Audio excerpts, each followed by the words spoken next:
was up in Flint Hill, the, what do you call it? Eileen. Eileen Plains. There's a place that has in fact sort of had an adaptive reuse because it's not a dress factory anymore. To address something that just happened in the county, the church down there on 729 going from Benvenue to Flint Hill, the church there, what was it called? Battle Run Church? Battle Run, Primitive Baptist Church, whatever. And that property came up for sale. It was sold for basically $150,000. The people went in, it was a church, and they got a building permit. They didn't have to come in for any special zoning permit. And they turned it into a residential unit and sold it.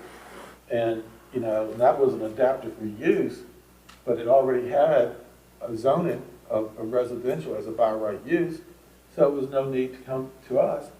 And under this, it would have been, they could have done the same thing, no need to come to us for any permit to do anything. So Right, it only applies to places that because of the zoning category that they're in, they don't have any, they're not grandfathered because it's obsolete, so it's probably been in disuse for more than 2 years, so it can't be grandfathered, so they're stuck. It's too big to use for anything but some other purpose that used to be allowed there but isn't allowed now. And the commission, in its wisdom or lack thereof, decided to limit it pretty much to commercial type buildings and not residential buildings for the very reason that's been stated, because that's a use by right in every district except commercial. But if it wasn't a commercial district, they wouldn't have a problem if they want to change the commercial use of it. Well, the way you're explaining it, sounds like the question is, do we agree with that? I'd say that is the question. The owner could always come in if it's a large house and they could get a permit for a B&B or tourist homes or whatever it is that they're wanting to do there. That's still in the ordinance. This is just basically for the dormant buildings that are being, that are going to waste in the county. Well, I would totally agree with that. I mean, this is supposed to be a very limited, like, exception to the general rules. That if you have, I mean, like take the Laurel Mills store, or not the Laurel Mills store, the Laurel Mills Mill, which doesn't even have a roof, but it's still got walls. If somebody wanted to come in, it's like this mill up here, and there's the mill at Sprayville. What if somebody wanted to come in and turn the mill, put a roof on it, fix it up, and turn it into, you know, the Laurel Mills Antique Shopping Mall? Well, right now they couldn't do that because it's not zoned. It's zoned agriculture or floodplain or whatever. They could come in under this, and if they meet the criteria and the board decides to do it and give them that exception, basically, they could do it.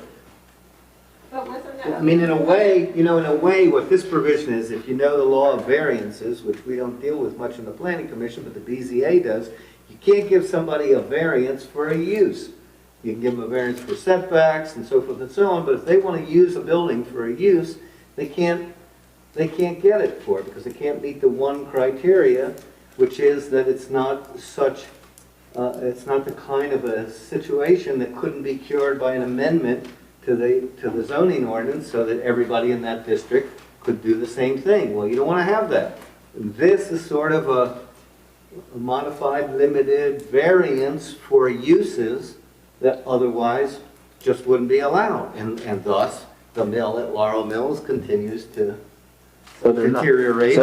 By not allowed, that means there's no, you can, not by special permit, not by any means. There's a blank in the table, or the use isn't on the table. That's what that means. Right. Or there's no practical use. Like, what are you going to do with the Laurel Mills mill? The woolen mill. What if you bought that property and so first of all, it's in a floodplain, so you're right away in trouble. And we're getting ready to amend that map, so it's even going to be in more trouble, I think. We're going to be underwater anyway. What could you do with it? Well, maybe you could turn it into a yacht club. You know, but you can't do that right now because it's not allowed. But under this, it's sort of a release valve or some way to allow buildings that already exist to be used and not. And plus, we got a tax. There's tax implications of it. that if the building, maybe they're gonna tear it down, and then we lose the tax revenue from having that improvement. So it's a way of a sort of giving somebody a variance for a use as opposed to a setback or a height limitation or something like that, or lot size, whatever it might be. That's what it's supposed to be, and therefore it's supposed to be very, very limited in its scope. Well, Maybe you think, I guess what you're saying is it's too limited. I find it odd because its original purpose was the use of a dwelling or some other building for something else. And now we're saying it's good for anything but a dwelling. So it seems like again, it's not, I understand all the cases that you're describing, but I feel like there are potential unintended consequences of the restrictions on residents to be adapted. Well, as Al said, it came up one time in 30 years, so. If I could, point of order, if the commissioners could just tell us what their fears are, maybe we could address that instead of us going down all these different rabbit trails. Well, it's basically two different opinions. One opinion is that this doesn't preclude a residential use, and the other opinion is that it does. And I guess the Board of Supervisors' opinion is that it does, because that's why they marked it, right? No, the Board of Supervisors had nothing to do with this. Peter Luke wrote it. But Not on his own.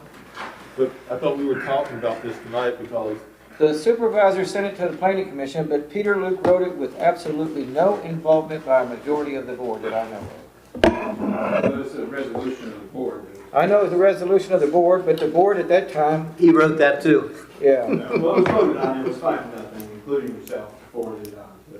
So maybe I can pull this together and we can move on. Sure. This provides one extra use in the use table, or expands it. If you can't find any other use in 170-36 to do what you want, then you can pick the other door, adaptive use of an Right. existing building, and say, well, I'm gonna do what I wanna do in that building, even though it's not allowed there, I'm gonna do it, and I'll follow the special rules. in That's what this everybody section. does anyway. In this section, and by taking out residential, if in 170-36A, there are certain, very few, and you're right, there are very few areas where you can't do a certain kind of residential. R5, you can't do multifamily, period, can't do it. And so, if you don't have residential, and somebody had a whiz-bang idea to do residential in an old packing shed that happens to be an R5, you cannot use this ordinance to do it, not allowed. And that's okay. That's what my goal was to say, planning commission, why is it that what you put together is different than what the board sent to you? And you've talked about that, and I don't think any of you really know why it's different. If I could disagree. No, that's not what it does. But it doesn't, it's not gonna be unintended No. consequences. No. Because it's broadening what is allowed to do otherwise. Actually, I think you have it backwards. You have it doesn't- backwards. Excuse me, sir.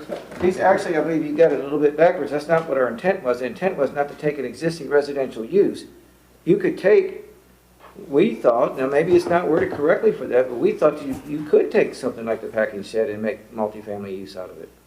You can do that already in many zoning districts if it happens to have a special use permit or special exception in that category. So there's And nothing this would allow you to do it anywhere. anywhere if you allowed residential, but you don't.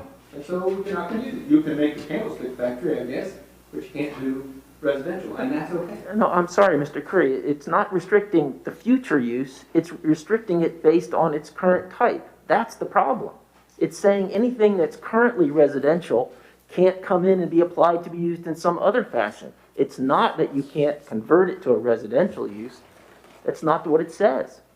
Well, I don't understand what it says, that's part of what I'm asking. For example, this, it says, the adaptive use of an existing structure is allowed by special exception issued by the Board of Supervisors in any zoning district and for any use authorized by this chapter, provided the new use meets the standards of this Article 6. If a structure is determined to qualify for an adaptive use, the permit authorizing such use shall be referred as an existing structure use permit. Adaptive use will not apply to residential What structures. section is that you're reading? This is That- 170-69. 69. So much for. She's about to say the part that matters. Right. Okay. 170-69B1, and it says then, it does say, yeah, I do think this shall not apply to residential structures. That's Adaptive use shall the not apply, point. but I don't know what that means. is it mean? Future or existing past, like or- it was? It seems to be in the context of existing, Well- but anyway, I don't think it's ready for prime time, whatever it's supposed to mean. We're just simply trying to, what this whole thing was trying to address, I see it clearly, it was trying to address an obsolete building and make it productive again. It wasn't looking at taking a residence and turning that into something different. That was not looking to take a residence and turning it into a Dan Clark office. That's what that was saying. Right, Unless it's zoned for that. If it's already zoned for that, they can do it. right. Well, then they wouldn't need Then they wouldn't need to come under this thing. Why did they come in there to We're begin just with? we're not looking to fill the countryside of residential homes with adaptive reuse buildings that have doctor's office, accountant offices, and all this stuff out there. We're just looking at those particular numbered few buildings that are 50 years out of date. Well, it could be a milking parlor, we have a commercial milking parlor, or a slaughterhouse, Or a brothel. So that's what this whole section was trying to do. When was it? Not originally, because originally they specifically said dwelling. So something like Montpelier, it's an unusual property that is. All right, any further, let's vote on this.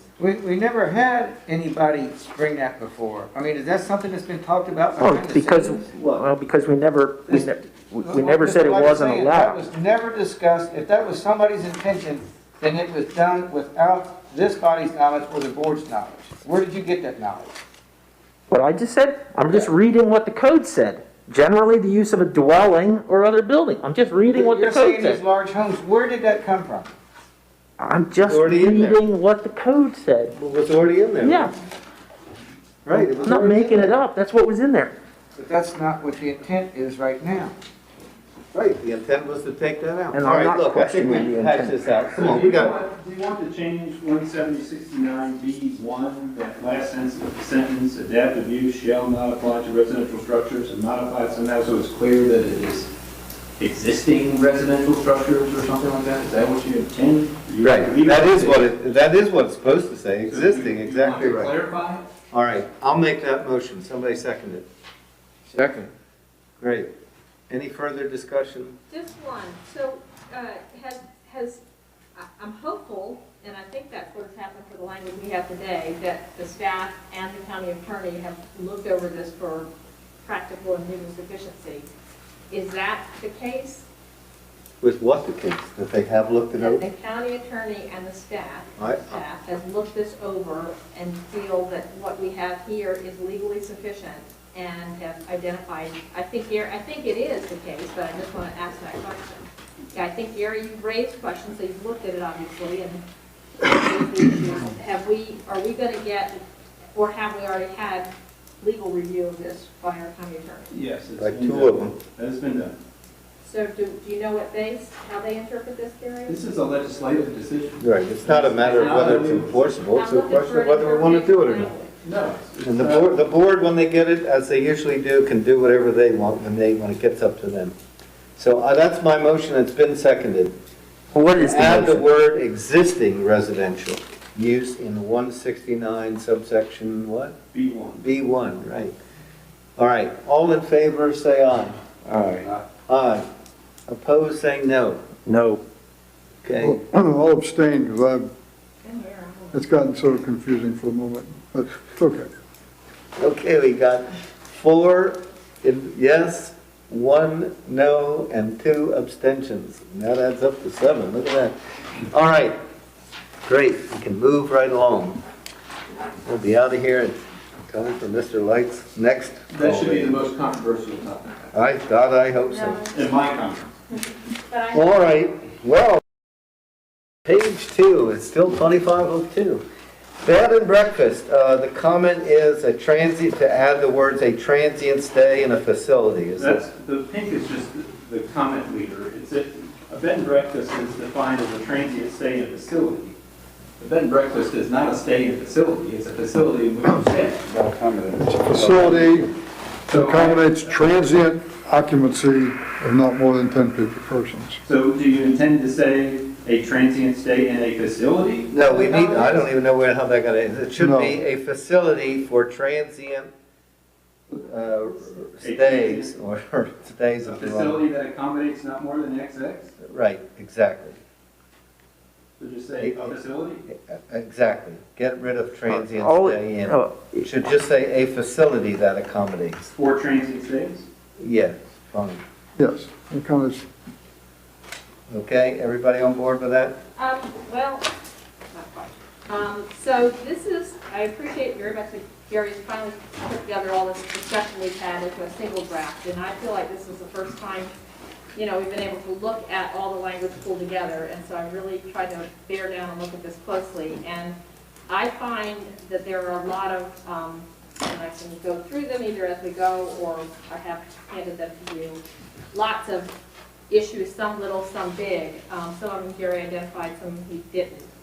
But I guess my first question is, why are we amending these provisions? Is this trying to? Because it's what Gary Light wanted to do to clean up this whole mess, that's why. Well, This And no the longer 10-person reflects. thing is to bring it, come on, this has been kicking around for 5 years. I understand. We're not going to go through it. All we're doing is what we already approved, we already voted to take this to public hearing the way it was. So it's a little late in the game for that. We're going to clean up Okay, the words in the pink. That's all we're doing now. Comments, and I guess we might as well go home at one point. That's your choice. Well, All right, is everybody, do you have something specific that you are not, that you don't? I think what we need to do tonight is have light discussion and follow the lead of Gary Curry, okay? Yeah. He was an interpreter from the board, follow his lead, an interpretation of this, and then we add a little bit of discussion and not all of this other crap. And not re-argue every Yeah. single one all over again, Yeah. because we've already done that. We can hear what the board All right. says, what Gary says, and what Art Goff says, and we can do that. Okay, so we fixed that. It's Can we going to be go a, down- Before we do it, so go down to the definition that I added for transient lodging. There was discussion on the tape that there was a definition for this, but it wasn't included in any draft. I think it was on Gary's paper. right. And so